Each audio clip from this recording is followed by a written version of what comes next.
Oh, g'day guys, you're back with MiracleMAX. Whew, she's a hot one today. It's going to be 33 degrees, so I really want to get these vehicles up and out of the workshop so I can get out of the heat of the day. But here in the workshop at the moment, I have a Holden Captiva 2013 model with a 2.2 litre diesel in it.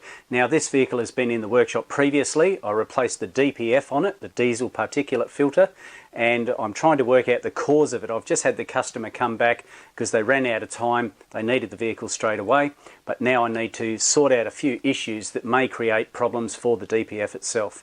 So let's have a look at it.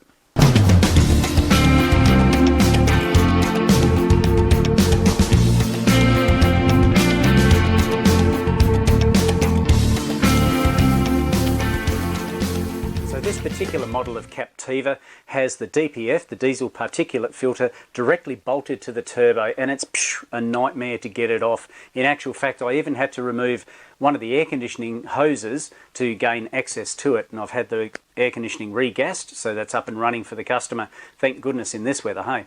This Captiva has only done 121,000 kilometres. It's really not that many for a DPF to clog up. How clogged was it? 200%. Boo! That was miles too much, guys. It shouldn't be that much. Diesel particulate filters filter out ash as well as soot as it comes through the exhaust system. A lot of variables are involved with regard to this. It could be poor fuel, poor oil, driving technique, all sorts of things that can allow the DPF to block up. But fortunately, the software that's built into these vehicles has what's called regeneration. What is a regeneration? The regeneration is where the filter, in actual fact, gets up to well over 600 degrees in temperature, and that burns or incinerates a lot of those particulates, and then it goes out the exhaust system as harmless gases. That's the theory anyway. It can do that by various means. There's three types of regeneration. The passive one means that the software within the vehicle itself can just go ahead and do a regeneration when it's required. You probably won't even notice it. The service one is when the light might start to flash on the dash. That's because it hasn't had a chance to do a regeneration. It might be because you didn't drive it long enough. These things may need to be driven for 100 kilometres an hour, half an hour each week sometimes. And that's why city vehicles fail with the DPF. Once that light is flashing on the dash, you need to continue driving so that it can go through that regeneration cycle.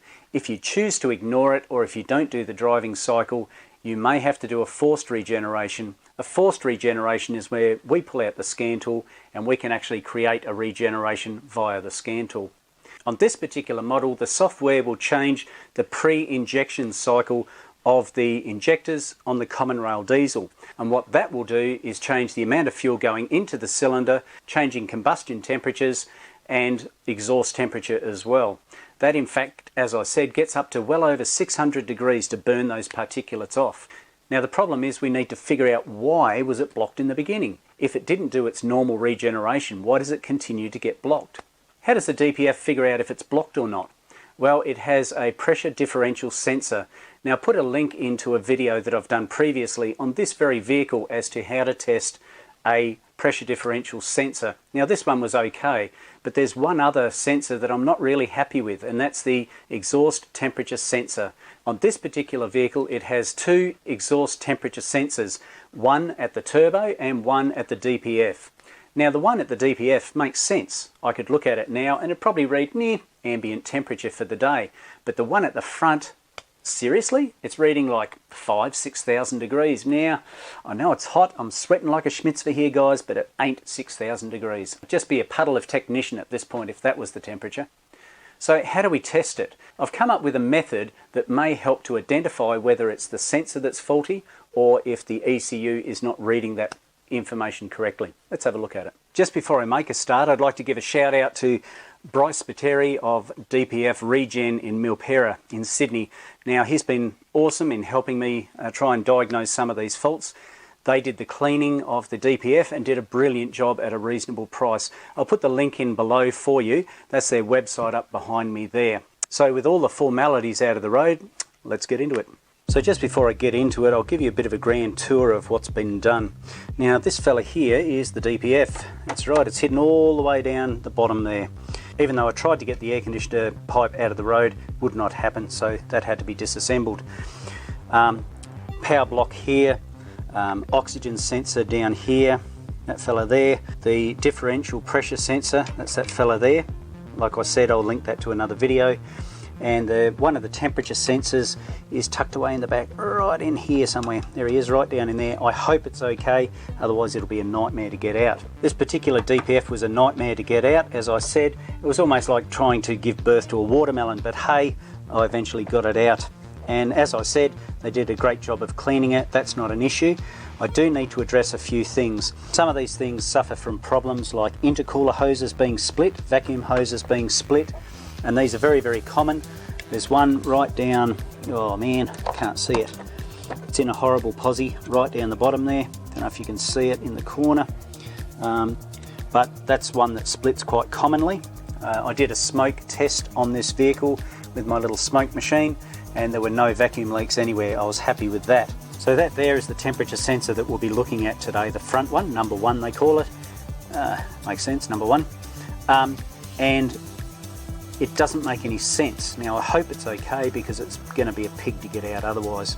So what we'll do is we'll hook up the GScan and have a look at the data there, the live data, and just see if that makes any sense. It's called a rationality test. So I've done a search for fault codes, there are none, and I've gone into live data. Now in live data here they have quite a bit of information which really gives us a good breakdown. So what I'm going for is exhaust after treatment data. We'll go into that and see what information it has for us. Now, don't know about you guys, see this number 2 exhaust gas temperature? It says 41.5. Now, I've driven it in, so it's probably a little bit warmish, but this front one, have a look at it, 500 degrees, 600 degrees.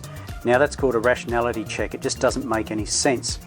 Now this, the DPF soot accumulation is up to 60%. Now that's quite a large amount considering that I've just given this back to the customer not so long ago.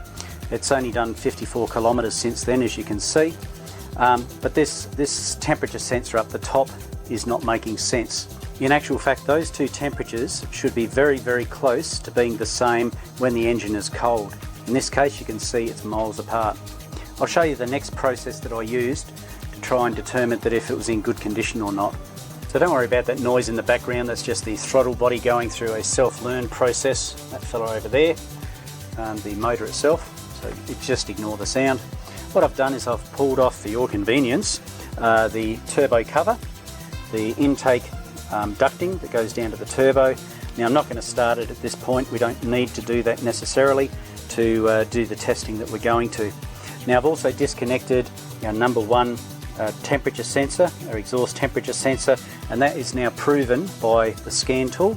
If we come over there we can see that we now have a P054600 exhaust gas temperature sensor 1 high voltage. Now if we go into data, let's just escape that, and I believe that that one should now read about 41 degrees or minus 41 or something along those lines, if I remember rightly, and that will tell you that it's actually disconnected. So, oh, that's interesting, isn't it? We've got a reading of 4,600 over here, which doesn't make any sense. That should be going to a default setting of 41 degrees. Now this is typically the sort of reading that I have been getting. If I just try and reconnect that while you guys are watching, or I'll give it a shot anyway, and see what sort of reading we come up with, because this is kind of weird. Okay, that's now connected again. We've gone to 6,000 degrees. Interesting, hey? Give it a bit of a wiggle, no issue there, and try and disconnect it again. That's now disconnected, it's gone down to 4,000 degrees, which doesn't make any sense. It should be like this second fella over here, 37 degrees, something along those lines anyway. What other testing can we do to try and prove what is at fault? Is it the temperature sensor, or is there an issue with the ECU? Another important thing is terminal retention. You've probably heard me use that term a bit. What it actually means is where the male and the female fitting fit together. Now I just want to make sure that this is the female fitting, of course, where that plugs into the male side of things. They need to be nice and tight, otherwise we get loose connections and all sorts of issues. So all you need to do is get your female connector here, get a terminal that's the same size as the one that it's connected to, and just gently push it in and out and make sure that it is nicely connected. And in this particular case, I'll go that way, then you can see me, hey? So all you do is push the pin in and out and make sure that it's got a decent amount of drag attached to it, and in this case it has, so I'm not worried about terminal retention. Despite the motto of my channel being making the complex simple, I do heaps and heaps of research before I start a repair. Now in this particular case I've got this one off of DPF Regen, as we can see up here, and it gives you a few clues as to why the DPF may have been blocked, because we don't want it to play up again. We want to make sure that the whole system is working correctly, all the sensors are working correctly, etc. And as I said, I do kind of do a lot of research before I do anything. I study articles and make sure I've got my head sorted before I go on to checking out what it is. I know this is a Subaru case study, but the principles apply. So the first details that we need to look at is the exhaust temperature sensor. Now this covers both of them, which is interesting. And of course it says here 2 exhaust temperature sensors provide feedback to the ECM.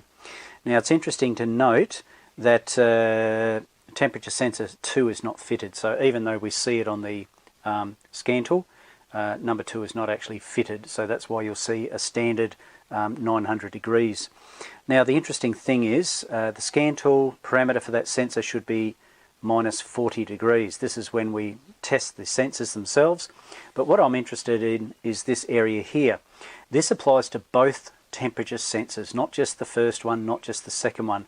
These resistances and the conditions apply to both.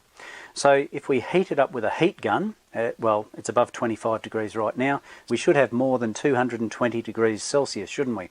And as we heat it up, not that we're going to get to these degrees, because I'm just going to heat it through the side of the turbo and try and increase the temperature to see if we get some sort of consistency with this resistance. So let's do that next. Okay, this is going to be a bit of a juggling act. The problem being is that I can't see the temperatures through my GScan. Why not? Well, I've had to disconnect my sensor, and of course it's not going to read on my GScan. Now here at the moment we have 223 degrees 0.5, which is, let's have a look at our chart over here, and that says, what's that, 25 degrees, roughly anyway. We're just looking at ballpark figure at this point in time. So that seems to be okay. So what I'm going to use now is a heat gun and an infrared thermometer, together with my digital multimeter looking at the resistance.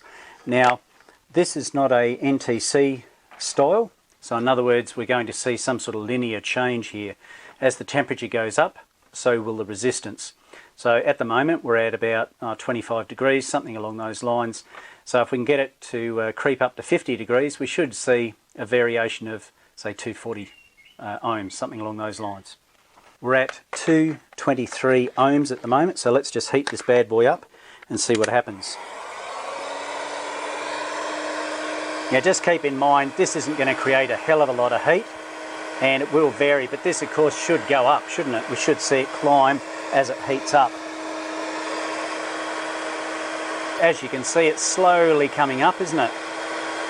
Which is an indication that as it heats up, we're going to see that resistance change. So is that sensor okay? Well, I don't know. We saw some sort of irregularities that weren't consistent, didn't we? It's all over the shop. So there's one other trick that I'll try shortly.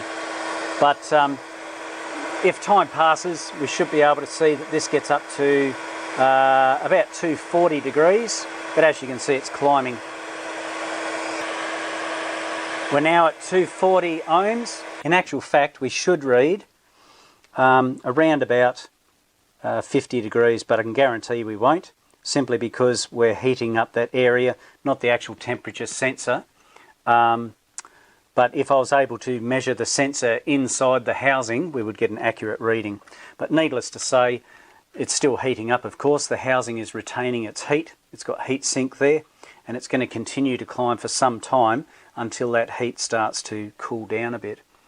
But to me, the testing that we're doing right now gives an indication that that temperature sensor is okay.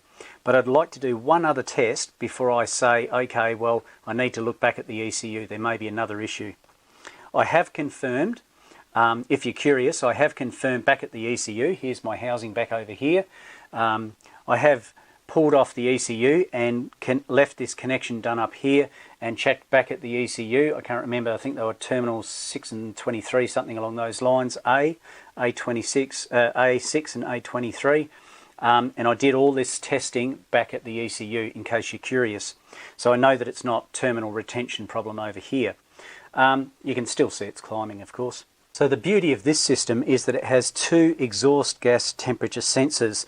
Now this is number 1, this is the one that we just pulled off. What I've done is I've labelled it, we'll call that 1, okay? And the one that I've pulled off here, we'll call that 1 as well. Because number 2 is this fella here. Alright, so what I'm going to do is disconnect this fella and then plug it into this thing here, which is number 1. I'm going to hook up number 2 to number 1. And therefore, in actual fact, if it's the temperature sensor that is faulty, we should see that at the ECU, shouldn't we? We should see a good reading at number 1.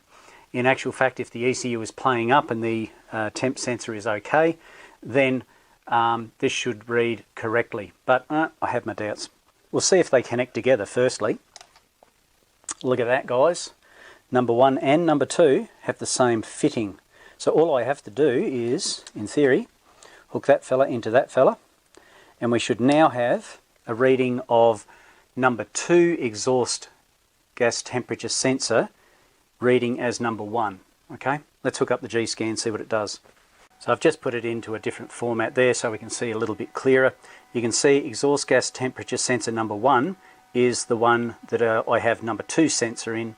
And this one here is going back to its basic format, which generally is about 41 degrees, I believe. So if we pull them apart and put them back together, maybe if I put number 1 into number 2 socket, and we should see some sort of reading here, shouldn't we? Another test that you can do is by shorting out the 2 terminals that go back to the ECU. It should come up with minus 40 degrees according to the information in front of me. So at the moment we've got 4,670.4 degrees Celsius. So if I short those 2 wires together, let's have a look at the reading then.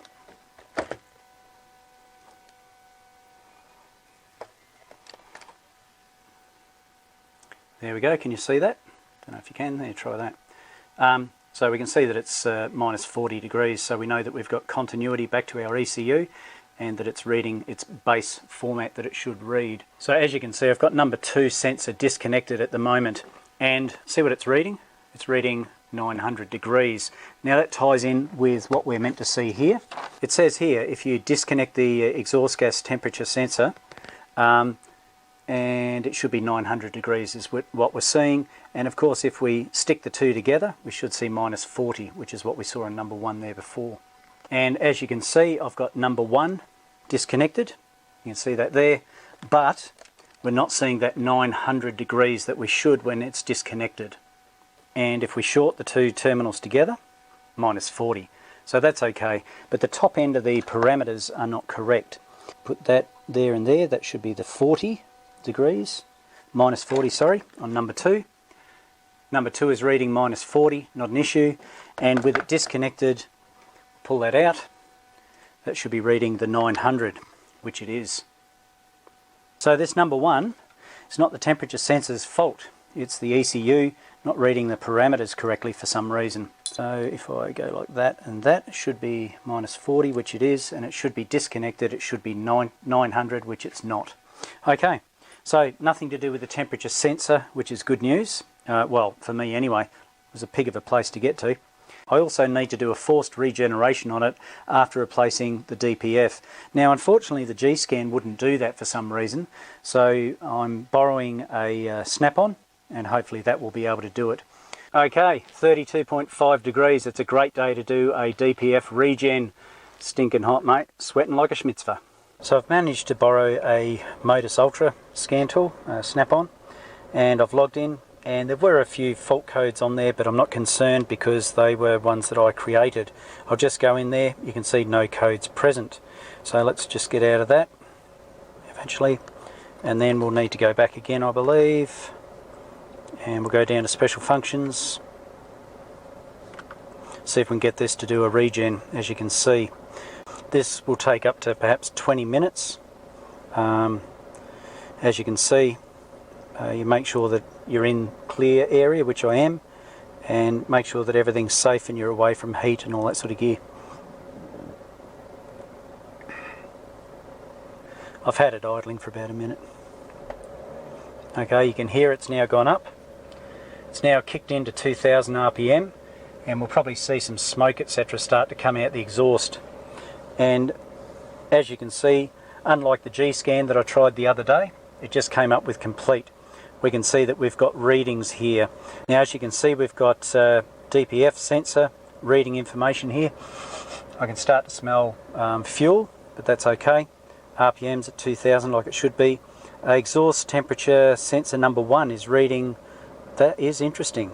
Now that's the fellow that we've had trouble with, isn't it? Yeah, I'm just wondering if it's the GScan that's faulty, you know. That might be the reason why. But at least this way we're actually doing a proper regen. Yeah, it's definitely working. I don't know how long this will take. And we're reading.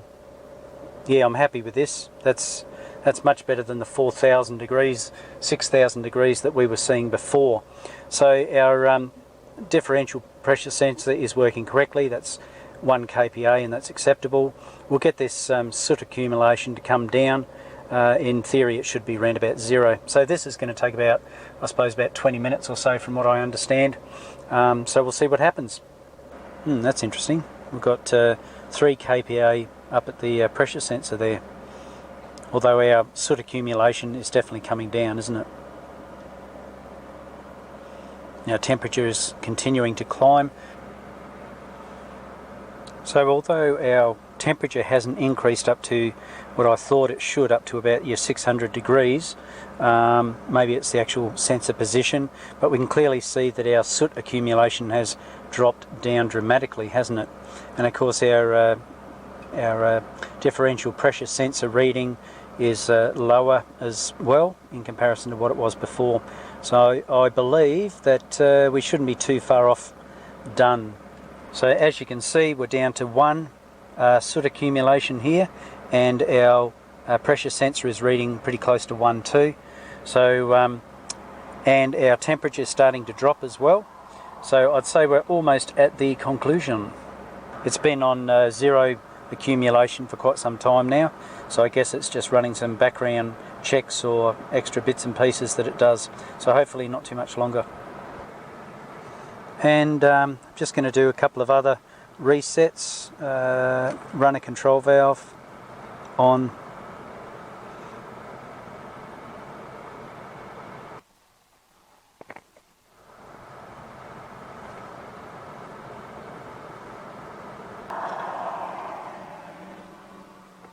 It's important that after you've done a forced regeneration that you change your oil and your filter.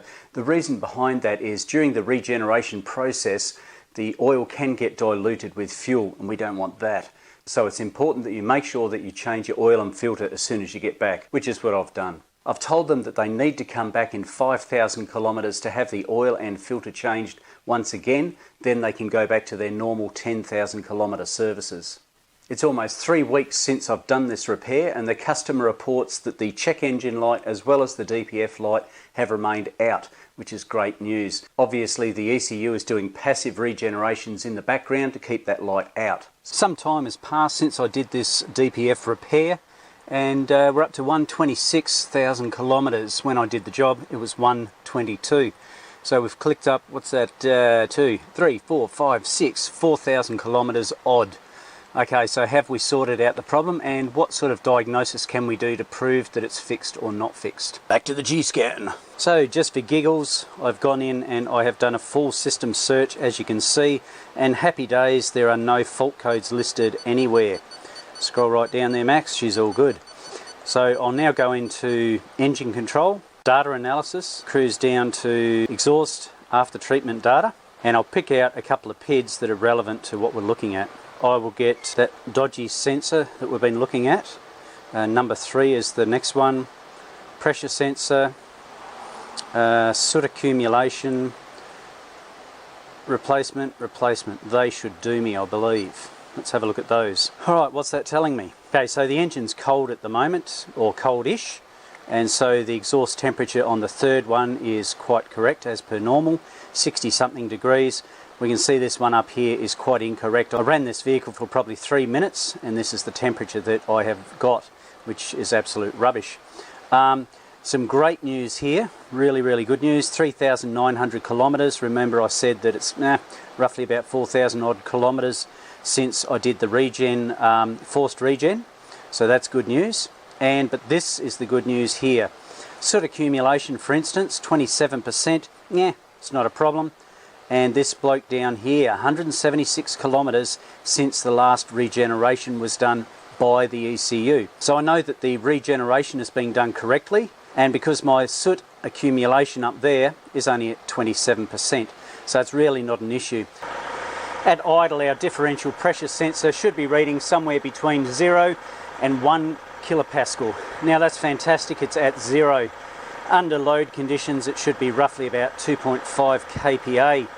I'm really happy with these results. I'll pass that information on to the customer, take a photo, give all the details to the customer, perhaps even give this as a report just by hitting this button up here, and I can give that report to the customer. Then that will show that the data proves that the DPF clean has been done correctly, that the ECU is doing its proper regeneration process, and also the soot accumulation is being cleared out, and the differential pressure sensor is also working.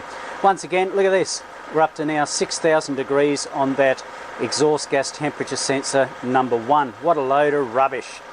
This one down, number 3, or it's the second one in fact, is working fine. We can see it slowly creeping up. That's what it's meant to be doing. This bloke up here is, I don't know, he's out of his mind. Something wrong in the head, bloke. So guys, this is some great information here that I'm really happy with. So it's come back for its 5,000 kilometre service after a forced regen. Keep in mind that it throws in a lot more fuel to bring up the exhaust temperatures, and that in turn dilutes the fuel. So in this particular case, after 5,000 Ks, I'm replacing the oil and filter for them and just double checking my work. Really happy at this point. It appears in this particular case that the GScan may have given us a false reading, led us up the garden path. But using the snap-on tool, I was able to complete a full regeneration as well as make sense of that number 1 exhaust temperature sensor. And after further research, it turns out that I'm not the only guy that has had trouble with the GScan not creating a regeneration and giving us weird readings. So I'll contact the rep and see if he can talk to the tech guys to get a software update or whatever is required. So I went ahead and did what I possibly should have done right back in the beginning when I saw this dodgy data on the GScan. Contacted the rep, that's Ben Hansen from Auto Equip Services, and I was able to provide all the information he needed to work along with the tech guys to sort through this issue. Not only that, he was able to remotely as well as securely access my computer to download the patch onto the GScan itself. After that, everything worked fine. That number 1 exhaust temperature sensor read perfectly, the data made sense. So you can see how important it is not only to update your scan tool, but contact the reps. They're not mind readers. If we have problems with them out in the field, the scan tools that is, then we need to speak to them so that they can sort out these issues. So thumbs up to Ben Hansen for helping me out together with the techs that worked on that problem. So guys, I hope you enjoyed this video. This one's been a bit of a brain teaser for me, and it proves to me that you need more than one scan tool to do the work that we have in front of us nowadays. It really messes with your head. If you haven't already, please subscribe to the channel, give it a like, and feel free to comment down below. And don't forget about that notification bell. Make sure you press that button so you don't miss out on any future videos. So until next time, this is MiracleMAX signing off. I will catch you later.